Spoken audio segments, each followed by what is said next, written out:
You are listening to your Healthy Radio Addiction, the Laura Ingram Show, 855-40-LAURA. House Majority Whip Steve Scalise stopping by. A lot of celebrating at the White House yesterday, and it's almost like it was Mardi Gras, but it's Cinco de Mayo. How are you, Congressman? Good to talk to you. Raymond Arroyo says hi, by the way. I just had him on. Oh, my gosh. Laura, great to be with you again, and tell Raymond hi. Oh, no, he loves you. Of course, Louisianans all stick together. But before we get to the health care question, I have another really important question for you, Congressman, and I know you're used to fielding a lot of different topics when you appear on the radio. Give me your first and or worst experience with tequila. First and or worst. You got anything for me? Usually your first is your worst, because it probably convinced me to stop drinking tequila, and I'd have to go back to my college days at LSU. Oh, you were LSU man. That's right. Baton Rouge. Go Tigers. So I'd rather forget those tequila moments, but you get a good margarita, and there's nothing wrong with that. No, that's right. A little celebrating is not a bad thing. So we have some grousing about this bill. We have some grousing, some of it justified, I think, about the continuing resolution. But give us and again, most people can't follow the minutia of the health care bill, but we do know that the Senate right now, apparently they still don't have it done, but they're writing their own bill. That's what the Wall Street Journal is reporting. So you guys did a bill. You all went out and celebrated with Trump yesterday, which is nice. But then the Senate is writing their own bill, and then you go to conference. Is it going to look, in the end, anything like the current bill that you all are celebrating? Well, I wish the Senate well, and, I think they'll find out what we find out, and that is writing a conservative health care bill that guts Obamacare is going to be complicated and tough, but, the important thing is the main focus needs to be putting people back in their health care decisions, in charge of their health care decisions, getting Washington bureaucrats out, and lowering premiums for families. And those were probably, of all the failures of Obamacare, which are many, those are the two biggest ones. It took away, you're right, it said you have to buy government-approved health insurance, not that you want, but that the federal government wants you to have to buy. And it's so expensive, it's not working for people, including people with pre-existing conditions. So we got rid of those mandates. You can go buy whatever you want, but we also set up a free marketplace so that you're going to actually have real choices and lower premiums, and we block grant Medicaid to the states. You want to talk about something conservatives have tried to do for 50 years, that's let the states run Medicaid and help low-income families by just unshackling this program that's not working. And it's going to get better health care, but it's also going to save billions of dollars that are being wasted in a broken system. If it was going to save billions of dollars and do all these great things, why did you guys not wait till the Congressional Budget Office scored the bill? Well, we already have a score from the CBO from the first version of the bill, and the changes that have been made, I think, have made it better each step of the way. But at the end of the day, CBO was saying it might take another 2 weeks to get a score. And look, when their first score said in the first year 10 million people will lose coverage when not one person loses coverage, because it just gives you the freedom to go buy whatever you want. That's called freedom. It's not lost coverage. You've been able to pick and choose whatever you want. If you want to get away from Obamacare, you can get out of Obamacare. That's not lost coverage. So in the end, CBO is going to have a score. But our main focus is how do you put a plan together that lowers premiums and puts patients back in charge of their decisions. The fact that liberals are going nuts, people who love Obamacare are going nuts, shows you what we're doing to Obamacare. But, in the end, if the Senate wants to make it better, I wish them well. Good luck. Go put 51 votes on the board. Yesterday, we put 217 on the board to pass this bill, to keep the process moving and work with the president to get something on his desk that he'll sign that not only guts Obamacare, but also defunds Planned Parenthood, another important aspect of this bill that, let's get the federal government taxpayer money out of the largest abortion provider in the world. One person who was a healthcare expert, who was a very famous cardiologist, said that he does not believe in anything that he's seen so far that this so-called phase 2 and phase 3 that Donald Trump spoke about 2 months ago is actually ever going to happen, that the prescription drug competition across state lines. Why have we seen so little, really formally, so little regarding those really true free market reforms from the administration? Well, excuse me. Well, the media is not putting a lot of attention on it, but look at some of the what we call phase 3. That is the things that take 60 votes in the Senate. We've already passed a bill out of the House to allow small businesses and even church groups to pool together so that you can get the buying power of a large company. That passed with a very large vote out of the House.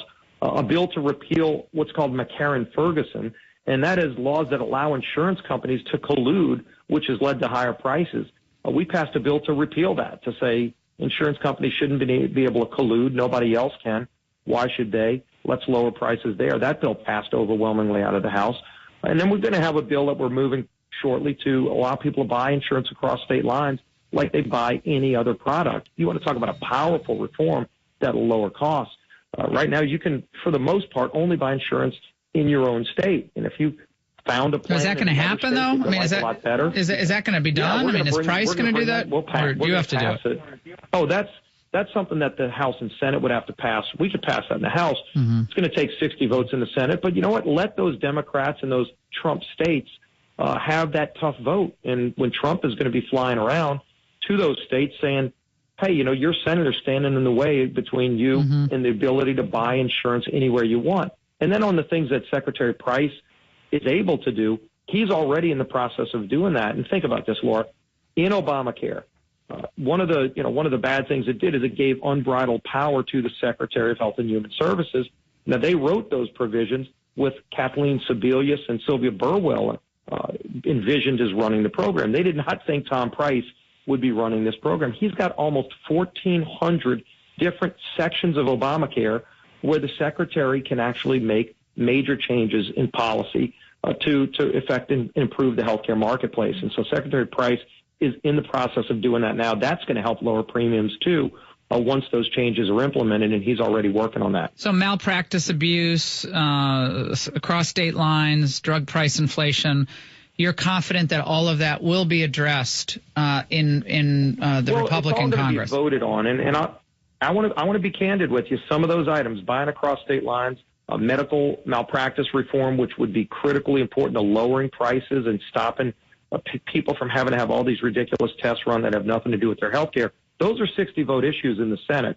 I want to pass them out of the House. I want to have record votes in the House and Senate. But I also recognize getting 60 votes in the Senate is not something I can deliver. I can deliver House votes. And we'll get those bills out of the House, but make senators vote, Republican and Democrat, make them vote on all those important issues. And then at least you now have something else going into 2018 that you can hold people accountable on. And maybe we pass a few of those 60-vote items, but at least force a vote so everybody's on record. Did you hear the president compliment the Australian healthcare system? We played that soundbite and we bumped in with.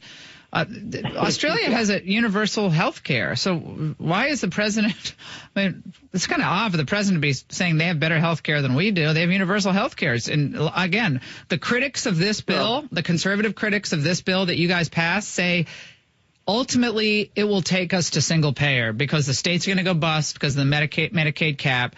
States are going to go bust. And this whole thing is going to just ultimately urge people down the road of, well, we just got to have everybody covered because the states aren't going to be able to keep the payments on covering Medicaid up when the prices keep going up. No, first of all, I think current law, clearly, Obamacare is leading us to a single-payer system. I mean, you saw that in Iowa 2 days ago. I mean, literally. But aren't you just cost-shifting to the states, Congressman? I don't mean to talk over you, but aren't you guys just cost-shifting the Medicare burden to the states, the Medicaid burden? No, we're not. If you look at Medicaid, we flatline the program and then put it on a controlled growth rate. But, I mean, only in Washington do they say, okay, right now they have unbridled growth. So if it goes up 10% next year over this year, that's what they expect to get every year. What if we say you're only going to get 3% growth? They call that a cut. Nobody gets less money next year over this year in Medicaid. But what we do is we cap the growth and say it's going to grow like inflation, not 8%. It's going to grow like normal inflation. But this is the key, Laura, and this is what governors have been begging us for years, saying, give us flexibility to run the Medicaid program. Let us treat it like a block grant so we can do what's best for our state, not a one-size-fits-all. Now we're giving it to them, and some of those governors get nervous. You know, they've been saying for years, please give me flexibility. We're giving them flexibility, but now that means they get to run their own program with a controlled growth rate, not less money, the same amount they have today with a normal inflation rate, and the flexibility to run the program in a much smarter way. And so that's something. I served in the state legislature. Medicaid was our largest expense item in the state. And every time we had a better idea, a smart idea that would save money and improve health care for low-income people, we couldn't do it because we needed permission from Washington, and we never got that permission. Now we're giving them that ability to go and actually do things more innovative. And I have confidence states will be more innovative because we've seen it in the past. When you give people flexibility, it leads to better results when you get Washington bureaucrats out of the way.